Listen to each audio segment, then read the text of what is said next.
오늘 말씀은 여호와의 날입니다. 스바냐서 말씀을 가지고 오늘 함께 교제하는 시간을 갖도록 하겠습니다.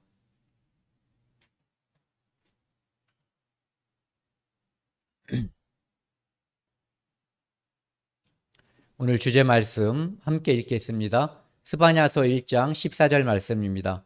시작. 여호와의 큰 날이 가깝도다. 가깝고도 빠르도다. 여호와의 날이 소리로다. 용사가 거기서 심히 슬피 우는도다. 함께 기도하시겠습니다. 아버지 하나님, 감사합니다. 영광의 하나님, 거룩하신 하나님을 아버지라 부를 수 있도록 저희에게 구원을 허락해 주시고 아버지의 양자 삼으시고 영원한 천국의 소망을 주신 것을 감사드립니다. 저는 이 땅에서 죄악을 물마신처럼 마시면서 살고 있는 악한 존재들입니다. 그렇지만 하나님께서 우리를 크게 사랑하셔서 그의 독생자 예수 그리스도를 이 땅에 사람으로 보내주시고 죄 없으신 하나님으로서 우리의 모든 죄를 한 번에 영원히 용서해 주심으로 저희가 하늘의 소망을 갖게 되었습니다. 이 사실로 인해서 이 땅에서 하나님께 영광을 돌리고 늘 하나님께 감사하는 마음을 갖고 살고 있습니다. 오늘 주일을 맞아 하나님의 말씀을 함께 상고하는 시간입니다. 처음부터 끝까지 오직 하나님의 거룩하심과 영광이 나타날 수 있도록 도와주시고 인도해 주십시오. 이 모든 말씀 우리를 죄악에서 영원히 용서해 주신 예수 그리스도 이름으로 감사하며 기도드렸습니다. 아멘.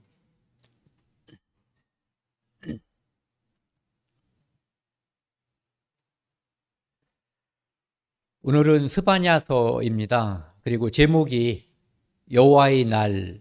여기 보면은 이제 처음에는 여호와의 큰 날이라는 표현이 있고 그 뒤에는 여호와의 날이라는 표현이 있습니다. 일반적으로 성경에서 여호와의 날이라고 하는 것은 하나님께서 이 땅을 또는 어떤 민족, 어떤 사람을 심판하는 심판의 날입니다. 그런데 이 심판의 날은 늘 함께 따르는 것이 구원의 날이에요. 1945년 8월 7일 날 히로시마에 원자폭탄이 떨어졌을 때 그 원자폭탄은 일본을 심판했고 그것으로 인해서 대한민국처럼 또 그 주변에 있었던 일본의 식민지로 살던 나라들에게는 구원이 되었거든요. 그러니까 하나님의 심판이 이런 두 가지 모습이 공존하고 있다 이런 얘기죠. 그래서 심판은 어떤 사람에게는 매우 불행한 일이 되고 여호와의 날이요. 그리고 어떤 사람에게는 기다리고 기다리던 그 전에 저 어렸을 땐 그런 말 썼어요.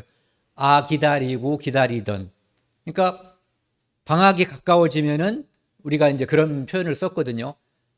기다리고 기다리던 방학이 이제 얼마 안 남았다. 이런 표현을 썼는데 이 땅에서 영생을 얻은 사람들, 영생을 얻었다고 해서 이 땅에서 살아가는 조건, 상황 이것이 바뀐 건 아니거든요.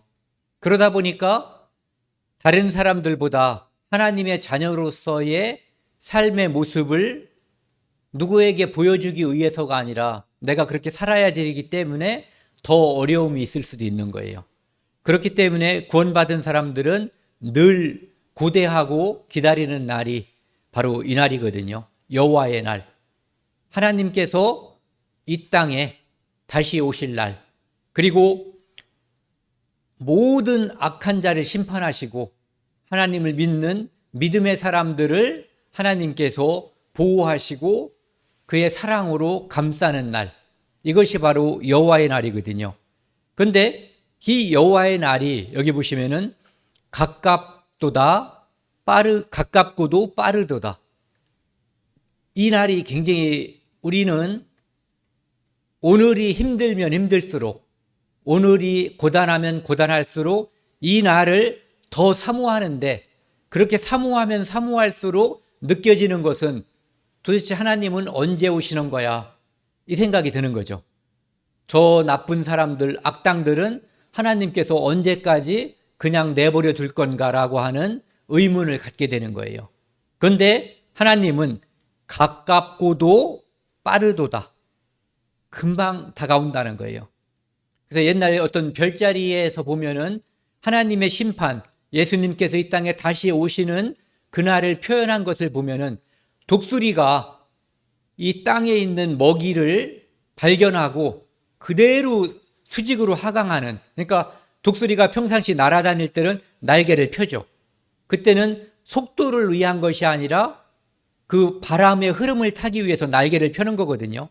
그런데 먹이를 발견하고 수직으로 밑으로 떨어질 때, 강화할 때는 날개를 오므려서 마치 다른 사람들이, 그 독수리를 보지 못한 사람들이 갑자기 그 떨어지는 물체를 보면 무슨 돌덩이가 떨어지는 것처럼 그렇게 빨리 떨어지는 거예요.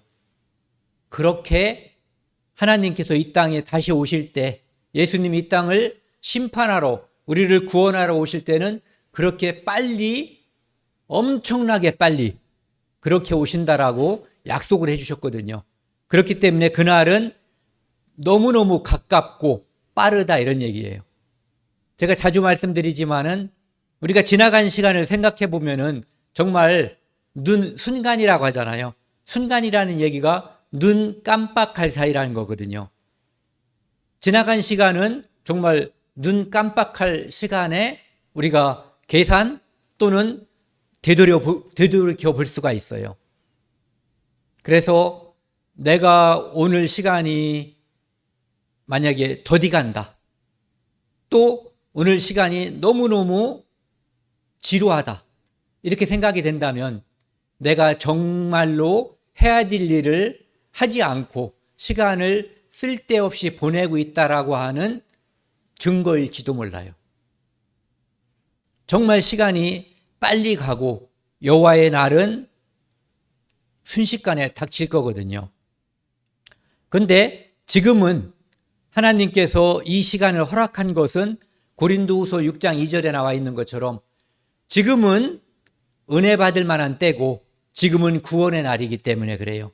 우리에게 은혜를 한 사람에게도 더 주기 위해서, 그리고 구원을 한 사람이라도 더 받게 하기 위해서 하나님께서는 속히 오신다는 약속이 있지만 지금 지연하고 있는 거죠. 조금 더 기다리는 거예요. 여러분들 아마 축구 같은 거, 어르신들도 축구 보시죠. 만약에 우리나라가 1대0으로 이기고 있는데 지금 연장전 90분이 다 끝났는데 연장전을 5분을 줘버렸어요. 우리가 이기고 있을 때는 그 5분이 너무너무 긴 거예요. 그런데 우리가 지고 있을 때 5분은 10분처럼 이렇게 빨리빨리 가는 게 바라지 않는 거거든요. 저 심판이 저거 뭐 잘못한 거 아니야? 한 10분 줘야 되는 거 아니야? 아까도 반칙이 있었는데, 이런 생각을 하는 거거든요. 그러니까 시간은 우리가 생각할 때는 빠른 시간도 있고 늦은 시간도 있지만 하나님께서 약속하신 그 시간은 가깝고도 가깝도다, 빠르도다, 순식간에 올 거예요. 그래서 이 땅에서 용사들, 그 용기가 있고 힘이 있어서 어떠한 적을 바라봐도 굴복하지 않는 그 사람도, 그런 용사들도 그때는 하나님 앞에서 내가 가지고 있는 힘, 내가 가지고 있는 재물, 내가 가지고 있는 지식, 용기, 이 모든 것은 아무런 의미가 없는 거거든요. 그래서 용사가 거기서 심히 슬피우는도다. 이 용사의 힘이라고 하는 것은 마치 바람이 불 때 겨가 날아가는 것처럼, 민들레 이 꽃씨가 바람에 날려가는 것처럼 아무런 힘이 없이 그냥 쓸려가 버리는 거예요.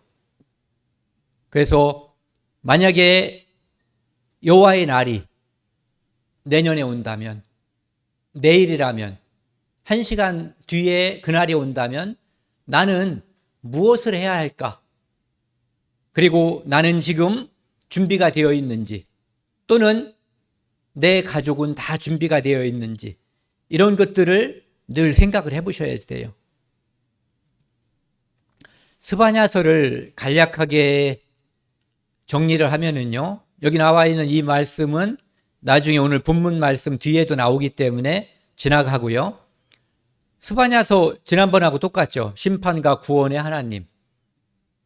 이 세상 모든 것을 심판하시는, 그러니까 하나님은 이스라엘, 유다의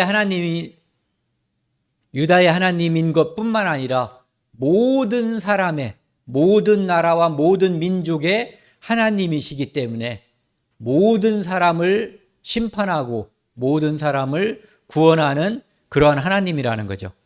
그래서 이 스바냐서는요, 처음에 머릿말, 그 다음에 이 심판이 예언되어 있는데 그 심판은 전 우주적인 심판. 그러니까 일반적으로 성경에 자주 나오는 심판은 이스라엘 민족이 죄를 졌기 때문에 하나님이 심판할 것이다, 회개하라, 이런 것들이 많거든요. 그리고 주변 국가들, 주변 민족들이 하나님께 죄를 졌기 때문에 이제 하나님께서 심판하실 것이다. 그런데 여기 나와 있는 1장 2, 3절에 나와 있는 것은 전 우주적인 심판이에요. 그리고 그 뒤에는 유다와 이스라엘, 예루살렘의 죄를 말하고 있는데 그 중간에 끼어 있는 것이 다시 2장 4절에서 15절까지 열방의 심판이 중간에 끼어 있어요. 그러니까 결국은 하나님은 모든 사람, 모든 민족의 심판자다 하고 하는 것을 보여주는 거예요. 그리고 이제 뒤에는 구원을 예언하고 있는데 이 구원은 이방과 이스라엘의 남은 자에 대한 구원. 그러니까 예전에는 이방에 대한 구원이 거의 없잖아요. 심판과 회개를 촉구하는 것뿐이죠. 그런데 지금 여기 나와 있는 이 구원은 우리가 예수 그리스도로 말미암아 구원받고 하나님을 아버지라고 부를 수 있는 존재가 된 교회의 탄생으로 인해서 하나님께 영광이 돌아가는 그것까지를 예언하고 있는 거예요. 그 다음에 이제 하나님의 선민인 이스라엘의 회복과 구원에 대해서, 기쁨에 대해서도 이야기하고 있습니다. 이 시대를 보면은 1장 1절에 보면은 그렇게 되어 있어요. 아몬의 아들 유다 왕 요시야의 시대에 이렇게 되어 있는데 이 요시야의 시대라고 하는 것이 요시야는 유다의 16대 왕이에요. 그래서 요 16대 왕, 요 시대에 이 선지자 스바냐가 활약했다, 활동한 시기다라고 볼 수가 있죠. 그런데 여기 보시면 요시야는 주님이 오시기 전 640년에서 609년까지 활동을 했는데 이 스바냐서의 내용을 보면은 아직 그 북쪽에 있는 아수르, 니느웨가 멸망하기 전이라는 걸 볼 수가 있거든요. 그러니까 요시야 시대인데 BC 612년이 되기 전에 요시야 시대라고 우리가 이제 생각할 수 있는 거죠. 그리고 여기 펼친 김에 한번 보면은요, 히스기야가 하나님께 굉장히 순종했던 왕이에요. 선한 왕. 그런데 그의 아들 므낫세는 매우 악한 왕이었죠. 그래서 이 유다를 하나님께서 멸망시키기로 작정한 것이 바로 이 므낫세 왕 때문이에요. 그 뒤에 아몬이라는 악당이 있었고 요시야가 선한 왕이지만 이제 609년에 전사를 했고요. 싸움터에서 죽어버렸고 그 뒤에 보세요. 나머지 요시야의 아들들 하나, 둘, 한 명, 두 명, 세 명이 이제 요시야의 아들들이죠. 그 다음에 여호야킨은 여호야김의 아들이고요. 그래서 이 선한 왕의 밑에서 자식들이 세 명이 왕이 되었고 하나는 손자가 왕이 되었는데 다 악당들이었어요. 하나님 앞에서. 그래서 우리가 신앙을 가질 때 참 중요한 것은 내 후배, 후손, 자식들에 대해서도 이 신앙이 물려주지 않으면은 이 믿음이 오래 가지 못하는 거예요. 그래서 시대적으로는 이때였다고 하는 거죠. 이 스바냐 그 1장 1절 그 말씀 뒤에 보면은요. 그 아까 읽었던 그 뒤에 보면은 그 여호와의 말씀이라 이렇게 되어 있고 스바냐는 히스기야의 현손이다 이렇게 되어 있어요. 현손은 4대 후손이란 얘기거든요. 그러면서 이제 히스기야의 아들 이름, 손자 이름, 증손자 이름, 그 다음에 현손인 이제 스바냐의 이름이 나와 있는 거죠. 그래서 일반적으로 여기 나와 있는 히스기야는 좀 전에 우리가 여기서 살펴봤던 이 히스기야, 유다의 13대 왕인 히스기야일 것으로 추정하고 있어요.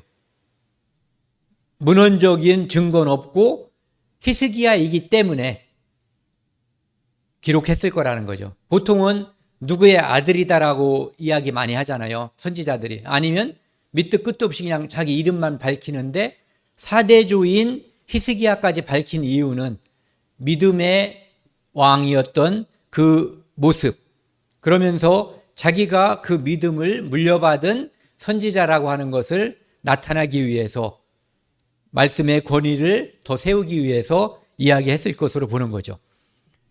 1장 2절 보시면은요, 아까도 말씀드린 것처럼 전 우주적인 심판이 있을 것이다라고 하는 것이 이 1장 2절 3절에 나와 있어요.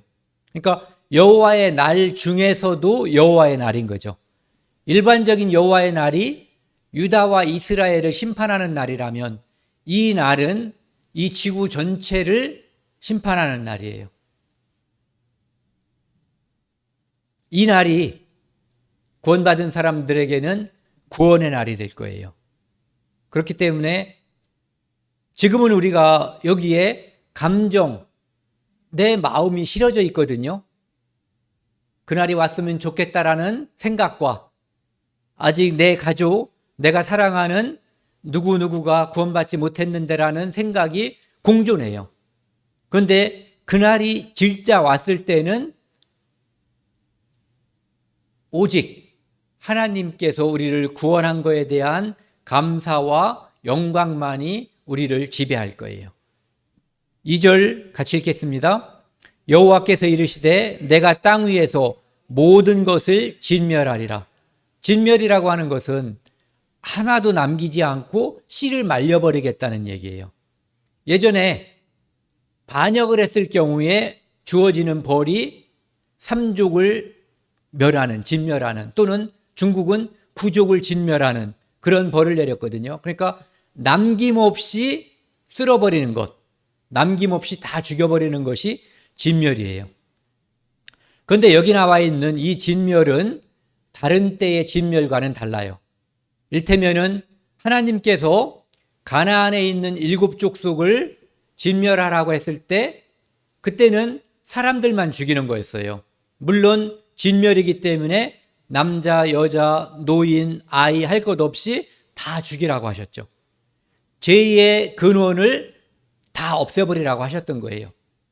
그런데 이때의 이 진멸은 어떠한 죄악도 이 땅에서 하나님을 배반하고 하나님을 찾지 않고 하나님을 원망하고 하나님께 반역한 모든 씨앗을 다 쓸어버리겠다는 그런 의미예요. 그리고 여기 보시면 3절도 함께 읽겠습니다. 내가 사람과 짐승을 진멸하고 공중의 새와 바다의 고기와 거치게 하는 것과 악인들을 아울러 진멸할 것이라. 내가 사람을 땅 위에서 멸절하리라. 나 여호와의 말이니라. 무진장 무서운 말이죠. 홍수 때, 노아의 홍수 때 하나님께서는 물고기를 살려두셨어요. 그렇죠? 예. 물로 심판하셨기 때문에. 그런데 이 심판은 불로 행하는 심판이에요. 그렇기 때문에 바다의 고기까지 이 모든 것이 심판받는 이유는 딱 하나예요. 사람의 죄 때문에. 그리고 사람의 죄와 그들이 회개하지 않기 때문에 그들을 하나님께서 긍휼하심에 끝까지 기다려줬지만 나중에 끝까지 돌이키지 않기 때문에 사람으로 인해서 짐승, 새, 물고기 모든 것이 진멸을 당하는 그 심판이 이르게 될 거예요. 그 다음에 이제 그 전 우주적인 심판이 있을 것을 이야기하면서 하나님께서는 이 4절부터는 유다와 예루살렘 사람들, 즉 유대인들에 대한 이제 지금 이 상태는 북쪽에 있는 이스라엘은 이미 주님이 오시기 전 722년 그때 이미 아수르에게 망해서 존재하지 않아요. 그래서 지금 존재하는 것은 남쪽에 있는 유다만 존재하는 거거든요. 그래서 여기 나와 있는 유다라고 하는 국가와 그 나라의 수도인 예루살렘에 대해서 이야기하는 거예요. 모든 주민들 위에 손을 펴서 남아있는 바알을 그곳에서 멸절하며. 보세요. 좀 전에 그 히스기야라고 하는 왕이 바알이라든지 우상 숭배하는 것들을 많이 없애버렸어요. 거의 다. 그 다음에 그 후에 요시야란 왕도 역시 바알을 숭배하는 그런 것들을 다 없애버렸어요. 산당까지도. 그랬는데 여기 보시면 바알을 그곳에서 멸절하며, 그래도 그 땅에는 바알을 섬기는 그 신앙, 이것이 엄청나게 많이 남아 있었던 거예요. 그 다음에 그마름이라는 이름과 이 우상을 섬기는 제사장들도 그냥 남아 있었던 거예요. 및 그 제사장들을 아울러 멸절하며. 그래서 그 당시에는 이 바알을 숭배하는 제사장과 하나님을 숭배하는 제사장이 함께 공존했고, 뿐만 아니라 이 제사장들이 바알도 숭배했다는 것을 알 수가 있는 거예요. 하나님과 바알을 제사장뿐만 아니라, 일반 국민들, 백성뿐만 아니라 제사장들까지도 이것을 함께 숭배하던, 혼합주의라는 말을 쓰는데, 어쨌든 하나님만 유일하신 하나님이고 그분만 우리가 경배하고 존중하고 공경해야 될 존재로서 숭배한 것이 아니라 바알도 함께 숭배했다는 얘기예요. 그 다음에 별들도 숭배했고, 별은 하나님께서 만든 피조물이잖아요. 그런데 하나님을 숭배하는 것 대신에 별들, 어떤 사람은 태양도 숭배하고 어떤 사람은 달도 숭배한 거죠. 큰 바위가 있으면 숭배하고, 큰 나무가 있어도 숭배하고, 바다도 숭배하고, 이렇게 사람들이 우상을 숭배하는 거예요. 그러면서 여호와께 맹세하면서 말감을 가리켜 맹세하는 자들, 똑같은 거죠. 하나님께도 맹세하고 우상에게도 맹세하는 그런 사람들이에요. 6절 같이 읽겠습니다. 여호와를 배반하고 따르지 아니하는 자들과 여호와를 찾지도 아니하며 구하지도 아니한 자들을 멸절하리라. 이 땅이 유대 땅이라는데 문제가 있는 거예요. 하나님의 백성, 성민, 하나님의 선택한 백성, 선민, 그 백성들이 북쪽 이스라엘이 망했는데도 불구하고 그 망한 이유는 그들의 우상숭배, 제일 큰 이유가 우상숭배잖아요. 그리고 그들의 망하는 모습을 보여줌으로써 남쪽 유다에게 경고한 거거든요. 그런데 그들은 지금도 여호와를 배반하고 따르지 아니하고 여호와를 찾지도 아니하고 구하지도 아니한 자들이 많이 살고 있었다는 거예요. 그렇기 때문에 그들을 심판하는 이 심판이 이르게 된다, 이런 얘기죠. 이것이 이제 그 당시 이 암몬 사람들이 섬기던 몰렉, 이런 신이라고 하는데, 그 사람들은 악해서 이 사람을 신에게 제물로 바치는 거예요. 하나님께서 절대로 하지 말라고 한 그것을, 이렇기 때문에 하나님께서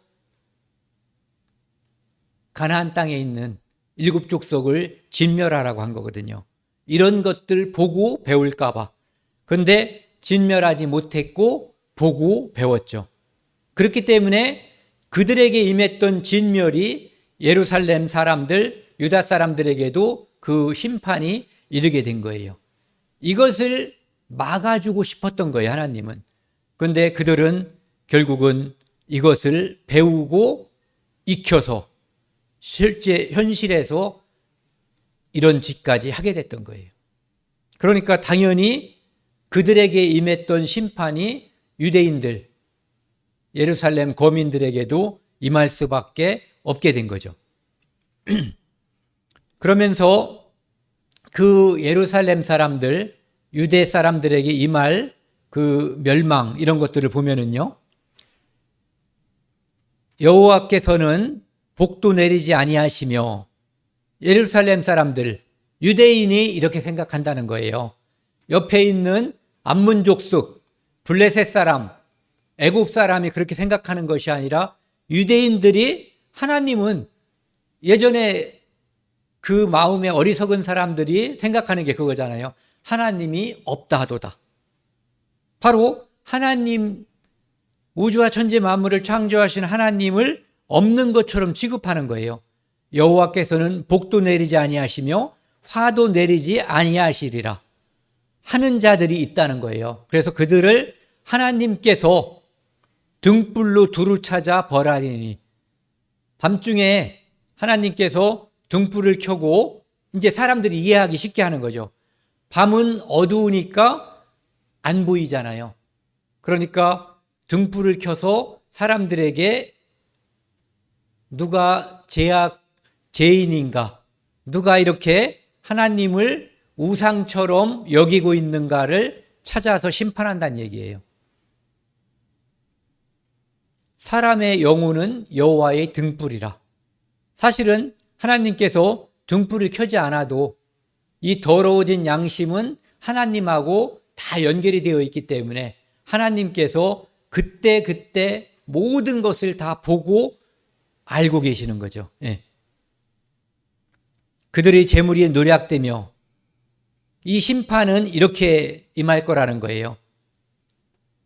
재물이 노략되며, 어떤 민족이 여기서 이제 밝히고 있지 않지만 결국 이제 바벨론이 나중에 쳐들어와서 이 짓을 한 거예요. 재물을 노략하며 그들의 집이 황폐할 것이라. 황폐하게 만들고 그들의 집을 건축하나 거기에 살지 못하고, 오늘 집을 다 짓고 이제 내일부터 여기에 입주하려고 그랬는데 오늘 쳐들어왔다면 이 집이 누구의 집이 되는 거예요? 바벨론 사람의 집이 되든가 아니면 부서지기 때문에 들어가서 아무런 기쁨을 느끼지 못하는 거죠. 포도원을 가꾸나 그 포도주를 마시지 못하리라. 그러니까 사람들이 내가 계획을 가지고 살거든요. 하지만 그 계획이 하나님의 뜻에 합당하지 않으면 그 내가 생각한 선, 내가 생각한 그 기쁨이 나에게 하나도 오지도 않을 수도 있는 거예요. 그래서 우리가 이 땅에서 추구해야지 될 것이, 하나님께서 기뻐하는 그 일을 하면은 이것은 한 번도 날아가 버리지 않아요. 늘 하나님 앞에 도달해 있고, 이 땅이 멸망하든 내가 죽든 그거에 관계없이 하나님 앞에 쌓이는 거거든요. 근데 그렇지 않은 모든 것들은 아무런 기쁨을 주지 못하고 날아가 버릴 수도 있다라는 거죠. 오늘 본문 말씀이잖아요. 여호와의 날이 가깝도다. 큰 날이 가깝도다. 가깝고도 빠르도다. 지금 스바냐의 입장에서는 그것이 마치 화살이 날아오는 것처럼 쏜 살같이 날아오고 있단 말이에요. 그런데 회개하고 하나님 앞에 돌아갔으면 하는 그 내 동족인 유대인들은 전혀 그것을 느끼지 못하고 있는 거예요. 스바냐만 안타까운 거죠. 여호와의 날의 소리로다. 용사가 거기서 슬피 우는도다. 이것은 결정되면 쏜살같이 독수리처럼 달려오는 거예요. 우리가 올해 생일이 지나신 분들, 아니면 아직 안 지나신 분들, 순간적으로 생신이 돌아와요. 그리고 뿐만 아니라 내년 것도 금방 또 돌아와요. 정해진 것은 늘 빨리 돌아와요. 그래서 우리가 뭔가를 자주 정하는 게 참 좋아요. 그것을 정해놓으면 시간이 빨리 지나가고 있구나.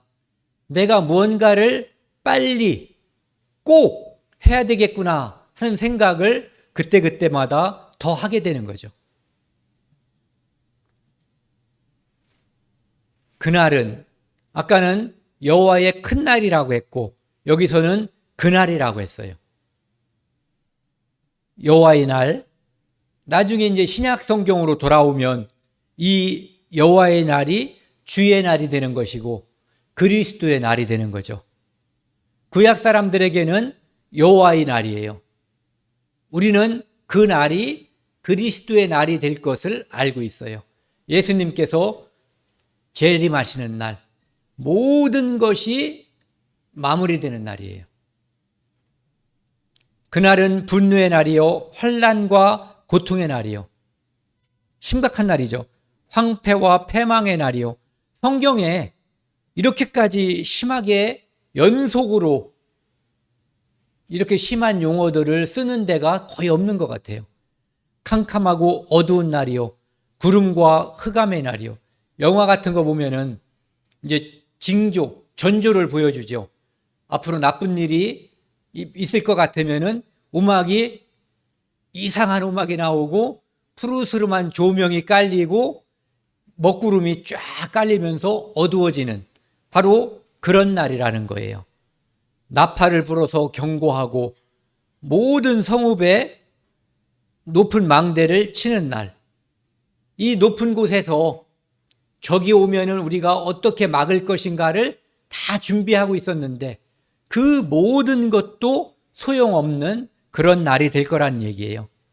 사람들이 눈이 없는 사람처럼 어찌 해야 될 바를 모르는 거예요. 원래는 이 망대가 있어서 저쪽에서 적이 오면은 얘들이 나팔을 불죠. 빰빠밤빰빰 어쩌고 불면은 군인과 국민들이 왕이 일사불란하게 이제 성벽에 와서 준비하고 싸울 준비를 다 해야지 되는데 어느새 이미 성벽이 무너져 버린 얘가 잠들어 버린 여기서 파수꾼이 잠들어 버리면 그런 일이 벌어질 수 있거든요. 또는 이 안에 있는 누군가가 성문을 확 열어버리고 어서오세요 해버리면은 그렇게 되는 일이 벌어지는 거예요. 바벨론이 망할 때 이 안에서 문을 열었다는 말이 정설인 것 같아요. 그렇게 하는 이유가 나 여호와께 범죄했기 때문에 그들의 피는 쏟아져서 모든 무기와 모든 살상에 의해서 사람들이 피 흘리고 죽는 장면이에요. 그들의 피는 쏟아져서 티끌같이 되며 피가 쏟아져서 흙 위에 쏟아지면 나중에 그 피가 먼지가 말라 비틀어지면 이것이 피였는지 죽음이었는지 먼지인지 구분할 수가 없는 되는 거예요. 그들의 살은 분토같이 똥처럼 될 것이라. 그들의 은과 금이 여호와의 분노의 날에 아까는 여호와의 큰 날 또는 여호와의 날 그날은 이렇게 되어 있는데 여기는 여호와의 분노의 날 이렇게 되어 있어요. 내가 가지고 있는 은과 금, 돈, 재산이 그들을 건지지 못할 것이며 온 땅이 여호와의 질투의 불에 삼켜지리니 이 질투라는 거 하나님이 질투라는 것은 사람들 사이에서는 약간 좀 째째하게 사용되는 단어잖아요. 그런데 질투라고 하는 것은 이를테면 이런 거예요. 내 아내가 있어요. 내 남편이 있어. 그런데 이 사람이 다른 여자를 좋아해. 내 아내가 다른 남자를 좋아해. 그런데도 불구하고 나는 좋아. 이런 사람이 있냐고요. 그러면 그것은 내 아내와 내 남편을 사랑하지 않고 있다라는 증거예요. 그렇죠? 그깟 놈 나가서 무슨 짓을 하든 나는 아무 상관 안 해. 그러면 내 남편을 전혀 사랑하지 않다는 얘기예요. 않는다는 얘기예요. 그런데 이게 바로 그런 때 쓰는 용어예요. 그렇기 때문에 하나님은 본인이 하나님께서 나를 구원하기 위해서, 나를 신부로 맞아주기 위해서 사람으로 오셨고 십자가에서 피 흘려서 죽어주셨는데 그거에 대해서 아무런 생각이 없고 관심이 없고 나는 그래도 우상이 좋아, 나는 돈이 좋아, 나는 부처를 섬길 거야, 이런다면 하나님께서 거기에 대해서 질투하는 것, 이것은 거룩한 질투, 분노라고 표현하는 거죠. 우리가 상상하거나 우리가 짐작할 수 있는 분노인 거예요. 내가 사랑하는 내 아내가 다른 남자의 품에 안긴 것을 알 때 느끼는 마음, 이렇게 생각해 보면 되죠. 이 온 땅이 여호와의 질투의 불에 삼켜지리니, 이 하나님께서 그때 그 사람들, 하나님의 사랑에서 멀어진 사람들, 하나님의 사랑에 관심이 없는 사람들에 대해서 분노로서, 질투로서 불에 삼켜버리겠다, 이런 얘기예요. 여호와가 이 땅 모든 주민을 멸절하되 놀랍게 멸절할 것임이라. 그러니까 하나님께서 이 땅을 분노로, 질투로 심판할 것이다, 이렇게 말씀하시는 거예요. 근데 그렇게 말씀하시면서 그 중간에 이걸 말씀하시는 거예요. 회개하면, 돌이키면 너희들에게 내릴 그 진노와 그 멸절, 그 모든 것이 혹시 지나갈 수도, 내가 그것을 그 사람에게는 생략할 수도 있다는 것을 다시 한번 보여주는 거죠. 결정됐는데도 지금 하나님께서 이 말씀을 하시는 거예요. 수치를 모르는 백성아. 수치를 모른다고 하는 것은 부끄러움을 모르는 거예요. 인간이 인간됨을 부인하는 거죠. 그것은 사람이 나를 누가 지었는지, 사람이 옛날에는요, 지금보다 도덕심이 더 강했던 것 같아요. 부모에게 불효하는 사람들은 동네에서 또는 문중에서 멍석에다 말아가지고 누가 밟았는지 누가 팼는지 모르게 죽여버려도 그 사람들의 죄를 묻지 않았다고 그래요. 불효죄를. 그러니까 인간이 사람과 사람 사이에서 할 수 있는 가장 큰 잘못을 불효로 본 거예요. 심지어 자식이 돼서 부모를 죽인 사람의 그 원수를 갚지 않으면 문중에서 이 사람을 징계했다고 그래요. 네가 부모를 죽인 원수가 저렇게 길을 매일 돌아다니는데 네가 자식으로서 저걸 그냥 두냐, 이거죠.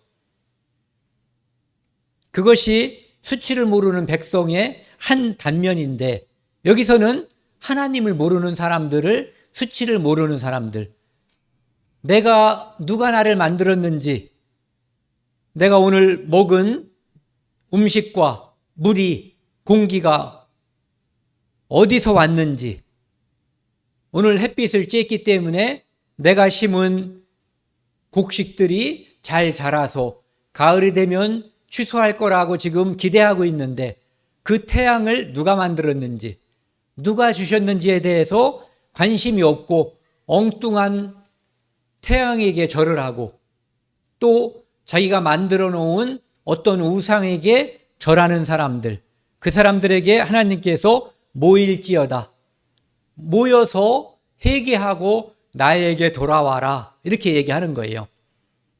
근데 언제 모여서 회개하길 바라냐 하면은 명령이 시행되어 날이 겨같이 지나기 전.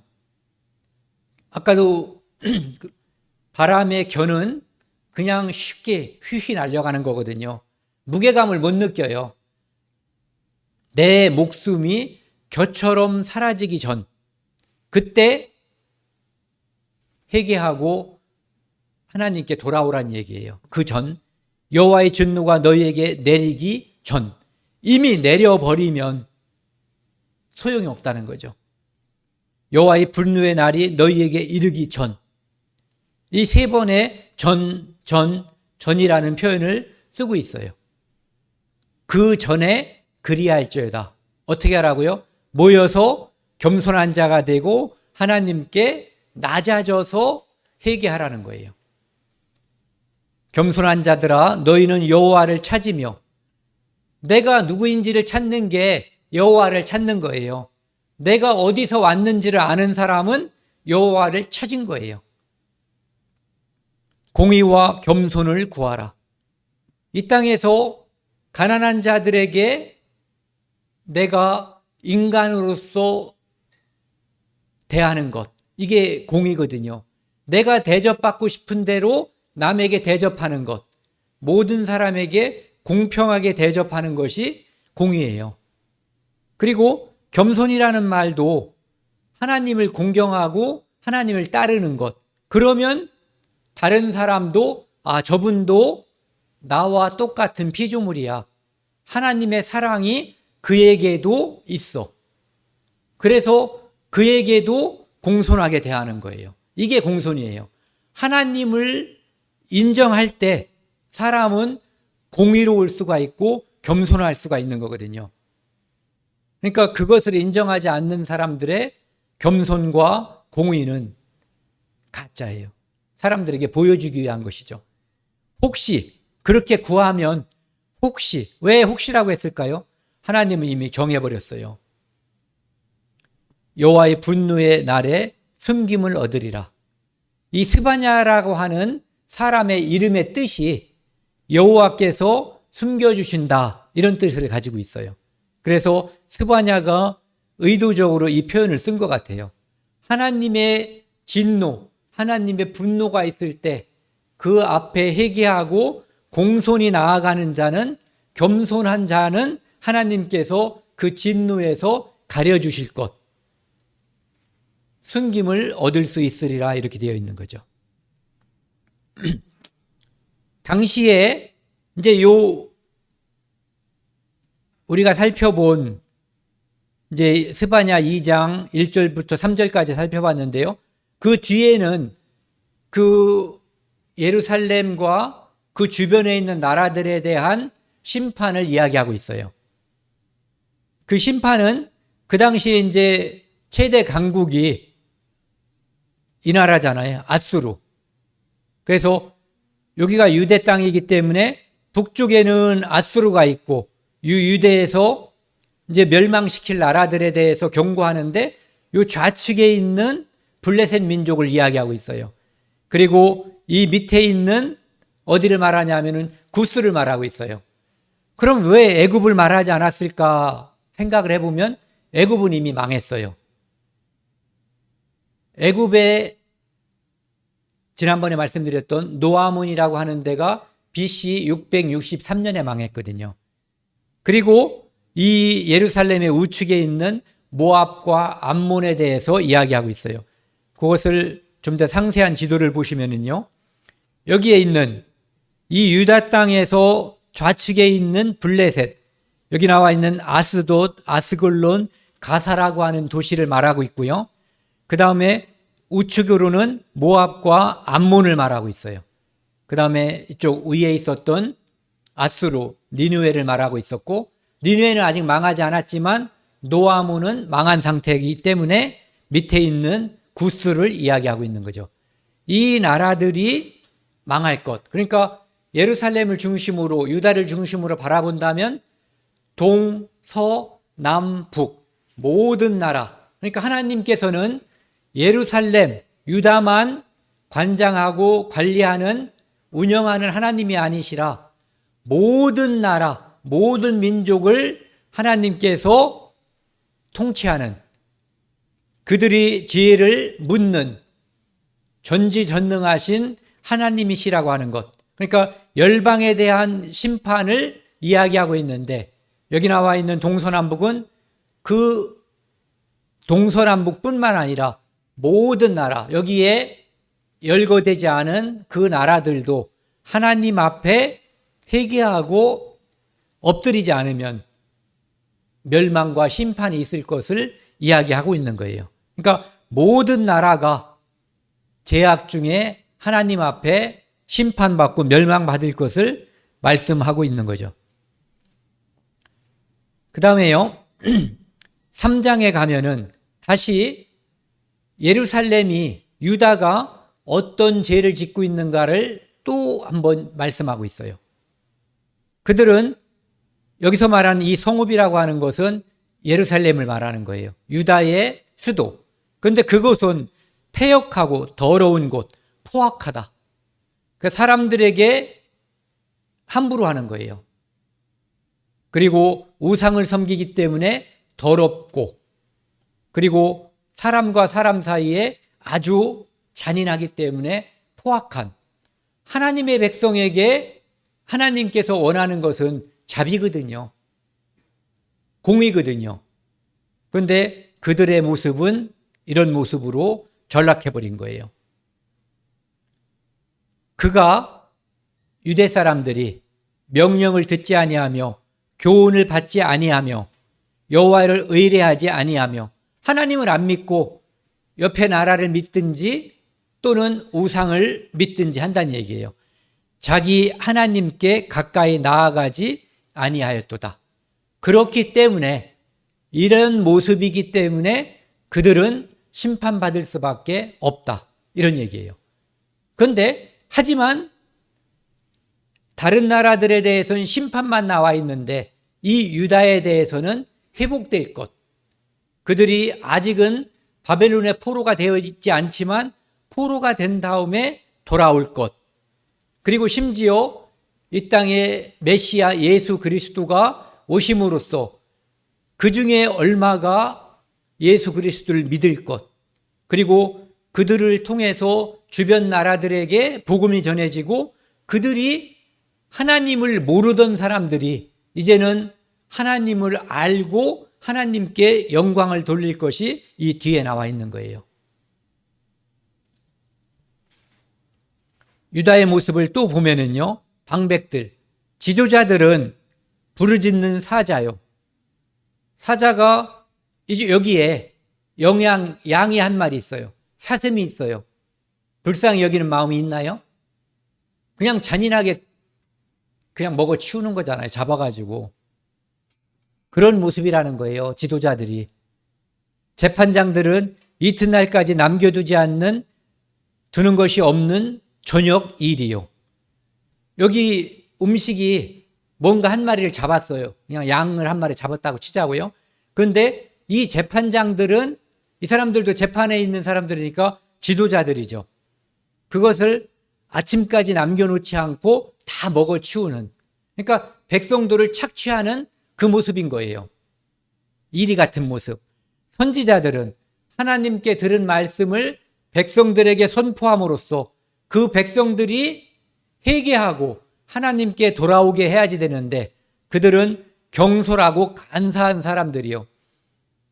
이거 드세요 하고 뭘 갖다 주면은 축복하고, 본체 만취하면은 저주를 퍼붓고, 이런 모습이라는 거예요. 선지자란 사람들이. 또 하나님의 제사장들은 성수를 더럽히고, 아까 그랬잖아요. 우상도 섬기고 하나님도 섬기고, 또 하나님을 섬겨도 자기들의 임의로 하나님께서 말씀하신 그 말씀대로 지키지 않기 때문에 율법을 범하는도다. 율법을 범하면 하나님을 범하는 거예요. 그 가운데 계시는 여호와는 의로우사 불의를 행하지 아니하시고, 보세요. 여기 방백들, 재판장들, 선지자들, 제사장들, 이 사람들은 다 불의를 행하는 나쁜 사람들이라는 거예요. 그런데 이분은, 그 가운데 계시는 여호와는, 이들과 여호와는 다르신 분, 의로우사 불의를 행하지 아니하시고 아침마다 빠짐없이 자기의 공의를 비추시거늘, 아침마다 빠짐없이 공의를 비추는 모습으로 우리에게 태양을 뜨게 해주시는 거예요. 그 악당들에게도, 선인들에게도 하나님께서는 태양을 골고루 비춰주셔요. 우리가 숨쉬는 이 공기도 골고루 주시죠. 왜? 그들이 그런 모습을 통해서 하나님을 발견하고 돌아오기를 바라는 거예요. 불의한 자는 수치를 알지 못하는도다. 그래서 아까도 수치를 모른다 이렇게 이야기했죠. 그러니까 인간이 수치를 모르면 자기가 지금 누구인지 하나님의 백성이잖아요. 그런데 하나님의 백성임을 모르는 거예요. 우상을 섬기는 것은 지극히 큰 수치죠. 하나님의 백성으로서. 하나님을 벌 주는 자도 아니고 복 주는 자도 아니다라고 없는 것처럼 취급하는 것도 역시 이스라엘 백성 하나님의 선민으로서 큰 수치인 거예요.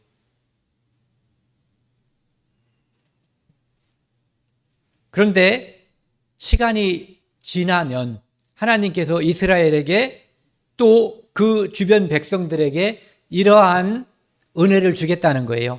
그때에 내가 여러 나라의 백성의 입술을 깨끗하게 하며 입만 열면 욕이 나오고 우상을 숭배하는 그것이 나왔는데 이제 우리를 생각해 보면 돼요.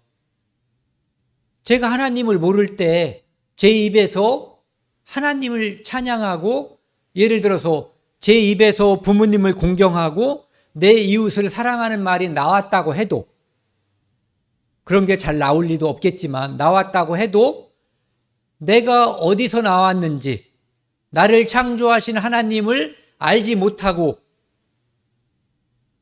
하나님께서 이 세상 만물을 창조하신 분임을 내가 고백하지 않는다면 그것을 모르는 사람이라면 내 입술이 깨끗하고 내 입에서 공의로운 말이 진정으로 나갔다고 볼 수가 없는 거죠. 내가 진정으로 겸손하거나 하나님을 공경했다고 볼 수가 없는 거예요. 가장 중요한 것이 그래서 우리가 두 가지를 생각해 본다면 먼저는 이 땅을 만드시고 나를 만드신 하나님을 인정하는 것으로부터 내 신앙이 시작하는 거예요. 그리고 이 땅에서 살아가는 내 이웃을 내 몸과 같이 사랑하라는 말은 나를 낳아주시고 키워주신 부모님을 인정하고 그분을 공경하는 것으로부터 시작하는 거예요. 내가 내 이웃을 엄청 사랑해요. 돈도 막 주고 소도 한 마리씩 잡아서 주고 먹으라고. 그런데 부모님은 아는 척도 안 해. 그럼 내가 하나님이 나를 바라볼 때 아니 부모님이 나를 바라볼 때 나를 뭘로 보겠냐 이거죠. 그것은 인정받을 수 없는 존재가 되는 거예요. 그래서 내가 하나님을 하나님으로 인정할 때 내 입술이 깨끗해지는 거거든요. 그들이 다 여호와의 이름을 부르며 나를 만드신 분, 천지를 만드시고 이 땅을 내가 살 수 있게끔 주신 분, 그분을 내가 부르고 찬양할 때 내 입술이 깨끗한 거예요. 한 가지로 나를 섬기게 하리니.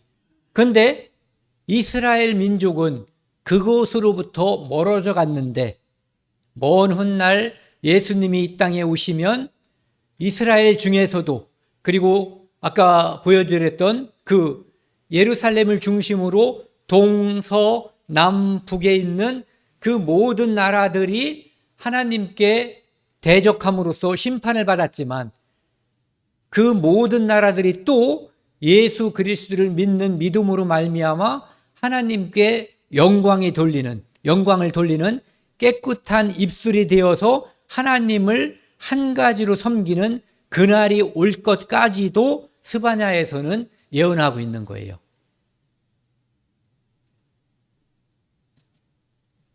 그리고 그 뒤에 보시면은요,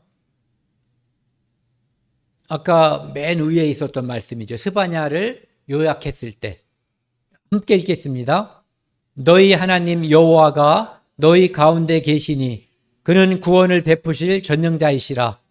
그가 너로 말미암아 기쁨을 이기지 못하시며 너를 잠잠히 사랑하시며 너로 말미암아 즐거이 부르며 기뻐하시리라 하리라.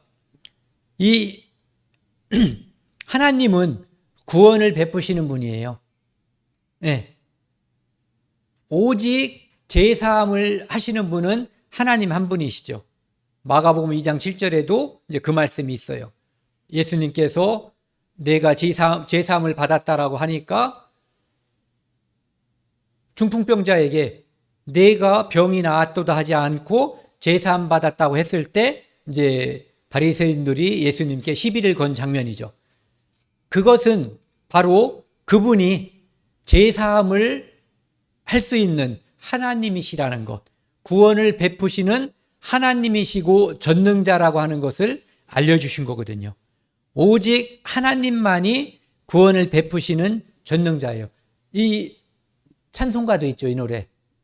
원래는 제가 이것을 찬송가로 오늘 하나를 넣으려고 생각을 했었는데 깜빡했어요. 그래서 다른 거를 집어넣었어요. 예.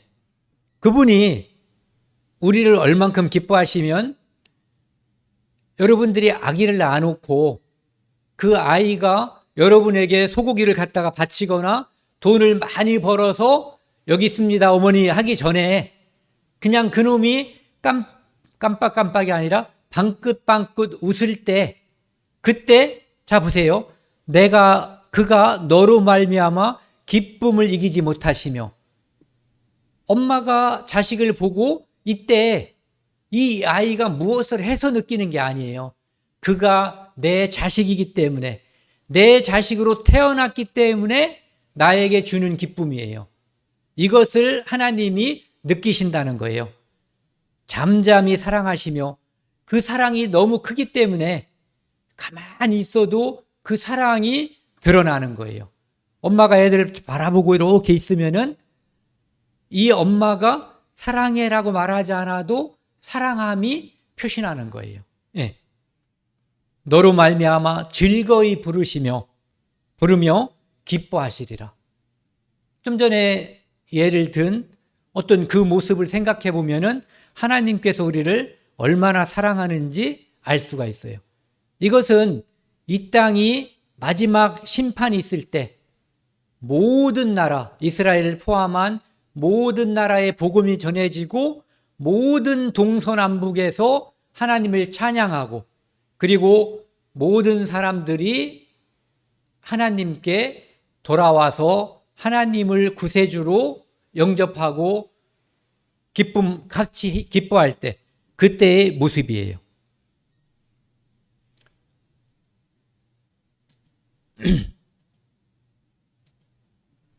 여기 보시면은요, 베드로 후서 3장 6절, 9절 말씀인데요. 좀 전에 말씀드린 이 홍수 때에는 물고기는 심판하지 않았잖아요. 그런데 이제 베드로 후서에는 우리가 아까 봤었던 하나님께서 전 우주적인 심판을 하신다는 그 모습이 이 신약 성경에서도 이야기하고 있거든요. 여기 보시면은 7절에 그 동일한 말씀, 하나님 말씀으로 불사르기 위하여 하나님이 불사르기 위하여 이 땅을 보호하고 있다는 거예요. 마지막 심판 때 이 땅이 불사름을 당한다는 얘기죠. 사람들의 심판과 멸망의 날까지 보존해 뒀다는 이런 얘기예요. 그러면서 주의 약속은 어떤 이들이 더디다고 생각하는 것 같이 더딘 것이 아니라는 거예요. 이 정해진 날은 순식간에 쏜살같이 독수리가 날아오는 것처럼 먹이를 채가는 것처럼 그렇게 다가올 거예요. 여기 파란 글씨부터 뒤까지 함께 읽겠습니다. 오직 주께서는 너희에 대하여 오래 참으사 아무도 멸망하지 아니하고 다 회개하기에 이르기를 원하시느니라. 아까도 말씀드렸지만 빌립보서 2장 16절에는 그리스도의 날이라는 표현이 나와 있어요. 좀 전에는 주의 날이라는 표현이 있었고요. 주의 날, 그리스도의 날이 여호와의 날이에요. 이 날은 이 동일한 말씀으로 이 땅을 심판하는 날이에요. 그런데 왜 이렇게 더디다고 생각할 만큼 하나님께서는 기다리고 기다리게 만드시는가? 오직 주께서는 너희에 대하여 오래 참으사 아무도 멸망하지 아니하고 다 회개하기에 이르기를 원하시느니라. 단 한 사람이라도 더 하나님의 사랑 안에 구원받고 하나님께서 이미 정하신 멸망에 포함되지 않게끔 하기 위해서 오래 참으시는 거예요. 그리스도의 날, 주의 날, 여호와의 날은 이미 정해졌고 속히 오고 있어요. 우리는 그날이 언젠지 모르지만 우리도 역시 성경에 하나님께서 주신 징조를 통해서 그날이 가까이 오고 있음을 알고 있어요. 오늘은 여기까지 하겠습니다. 함께 기도하시겠습니다. 하나님 아버지 감사합니다. 스바냐서의 여호와의 날, 신약에서는 주의 날, 그리스도의 날이라고 하나님께서 우리에게 경고하셨습니다. 경고하셨을 뿐만 아니라 구원받은 성도들에게는 소망의 날이고 기쁨의 날입니다. 이 날을 우리가 이 땅에서도 기쁨으로 받아들이고 그날을 온전히 소망할 수 있도록 우리 주변에 구원받지 않은 아직 하나님의 사랑을 알지 못하는 사랑하는 가족들에게 한시 바삐 더 복음을 전할 수 있도록 그날이 촉박함을 더 느낄 수 있도록 우리 마음을 재촉해 주십시오. 우리는 시간이 똑같이 지나가지만 어느 때는 빨리 지나가고 어느 때는 늦게 지나가고 하는 것을 느낍니다. 하지만 하나님께서 약속하신 그날은 속히 가까이 이르렀음을 오늘 말씀을 통해서 알게 해주시니 감사합니다. 아직 구원받지 못한 사람들에게 늘 복음을 전하는 것을 우리의 임무로, 우리의 사명으로 알 수 있도록 우리가 모든 말씀과 교제를 통해서 느낄 수 있도록 도와주십시오. 이 모든 말씀 우리를 죄악에서 영원히 용서해 주신 예수 그리스도 이름으로 감사하며 기도드렸습니다. 아멘.